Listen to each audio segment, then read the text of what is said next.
আবেগ এবং ঝোঁকের বশে নেওয়া কুসুমের একটা ভুল সিদ্ধান্ত যে গাঙ্গুলি পরিবারের জন্য এতটা বিপর্যয় নামিয়ে নিয়ে আসবে, সেটা হয়তো বা কোনোদিনই কল্পনা করেনি কুসুম। হ্যাঁ বন্ধুরা, ভিডিওতে লাইক দিয়ে দেখতে থাকুন। যে মুহূর্তে কিনা কুসুম চিৎকার চেঁচামেচি করতে থাকে, অন্যদিকে কুসুমে এর চোখ খুলে দেওয়া মাত্র কুসুম যখন কিনা নিজের চোখের সামনে একটা গুম ঘরের মতন দেখতে পায়, এবং সেই গুম ঘরে যখন কিনা দেবলীনা সেখানে হাজির হয়, এবং কুসুম যখন বলতে থাকে যে দেবলীনা ম্যাডাম আপনি এখানে, ঠিক সেই সময় দেবলীনা বলতে থাকে যে সারপ্রাইজ কুসুম সরকার, তুমি কি মনে করেছিলে যে আবেগে বেশে তুমি রীতিমতো আয়ুষের কথাকে প্রাধান্য দিয়ে আয়ুষকে শান্তি দিয়ে তুমি আয়ুষের দিক থেকে মুখ ফিরিয়ে নিয়ে তুমি ও বাড়ি ছেড়ে চলে যাবে, এবং এরকম একটা সুবর্ণ সুযোগ আমি হাতছাড়া করে দেবো যে তোমাকে একবার যদি আমি সরিয়ে দিতে পারি এই পৃথিবী থেকে, তাহলে মূলত গাঙ্গুলি পরিবারের সর্বনাশ করাটা আমার জন্য একটা খুব ইজি টার্গেট হয়ে যাবে, এবং সেই সুযোগটা তুমি আমাকে একবার দিয়েছো এবং সেই সুযোগটা আমি হাতছাড়া করবো, তুমি সেটা ভাবলে কী করে বলো তো?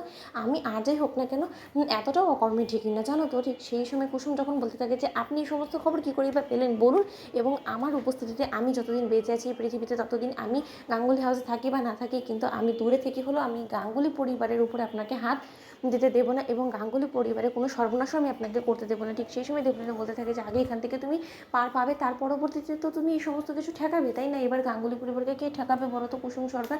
ঠিক সেই সময় কুসুম বলতে থাকে যে আমি ও বাড়ি ছেড়ে ছোটো সাহেবের উপর অভিমান করে বেরিয়ে চলেছি, এবং এই সমস্ত খবরটা আপনাকে কে দিয়েছে? যদি আমি খুব সম্ভবত ভুল না হয়ে থাকি, সেই বাড়িতে আপনার পছন্দ মাফিক লোক তো একজনই আছে, সেটা হলো ছোটো ম্যাডাম। তার মানে কি ছোটো ম্যাডাম এখনও পর্যন্ত আপনাকে ইন্ধন জড়িয়ে যাচ্ছে আপনার এই নোংরা কর্মকাণ্ডে? সে ও বাড়িটা খেয়ে পড়ে ও বাড়ির পিঠ পেছনে ছোড়া করছে, ও বাড়ির সর্বনাশ করে চলেছে। ঠিক সেই সময় দেবলীনা বলতে থাকে যে আল বাদ সে সমস্ত কিছু করতে বাধ্য, কারণ সে আমার নুন খেয়েছে, তাহলে সে আমার গুণ গাবে না, সেটা কী করে হয় বলো তো কুসুম সরকার? কিন্তু সেই সমস্ত কিছু তুমি একদম টেনশন করো না, তুমি এখানে রিল্যাক্স থাকো, তোমাকে আমি অনেক দিন বাঁচিয়ে রাখবো, কারণ তোমাকে তো গাঙ্গুলি পরিবারের সর্বনাশে বাঁচিয়ে রেখে দেখাতে হবে, তাই না?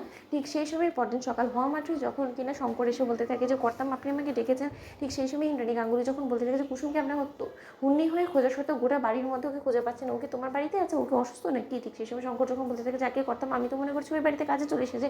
ঠিক সেই সময় দীপালি যখন বলতে থাকে যে না শঙ্কর, তুমি সমস্ত কিছু কথা কী বলছো? ঠিক সেই সময় যখন কিনা আয়ুষ বলতে থাকে যে ও এই বাড়ি ছেড়ে চলে গিয়েছে, এবং শেষবারের মতন যাওয়ার আগেও একটা চিঠি ফেলে রেখে গিয়েছে, এবং সেই চিঠিটা পড়েই আমি জানতে পেরেছি। ঠিক সেই সময় ইন্দ্রাণী গাঙ্গুলি যখন বলতে থাকে যে কী এমন হয়ে গেল যে কুসুম আমাদের উপরে অভিমান করে বাড়ি ছেড়ে চলে গেল? অন্যদিকে ঈশান বলে থাকে যে চিঠিটা নিয়ে এখানে হাজির হয়েছে তাকেই বরঞ্চ এই সমস্ত কথা সম্পর্কে জিজ্ঞেস করেন, আমার সে সব থেকে ভালো উত্তর দিতে পারবে, কারণ সেই তো রীতিমতো আসল কালপিট, যার কারণে কিনা জাদুঘর বাড়ি ছাড়তে বাধ্য হয়েছে। কাল ভাইরা যে পরিমাণে জাদুঘরকে অপমান অসম্মান করে ও জাদুঘরকে নিজে থেকে দূরে সরিয়ে দিয়ে জাদুঘরের মুখ দর্শন করতে চায় না বলে এই সমস্ত কথা বলে জাদুঘরকে অপমান করেছে, তার পরবর্তীতে সুস্থ স্বাভাবিক মানুষ যে কিনা সসম্মানে বাঁচতে শিখেছে চিরকাল, সেই মানুষটা কী করেই বা আর নিজের প্রতি এতটা অপমান সহ্য করে এই বাড়িতে পড়ে থাকবে বলো তো? কেনই বা থাকবে? তার জন্য এই বাড়ি ছেড়ে চলে গিয়েছে।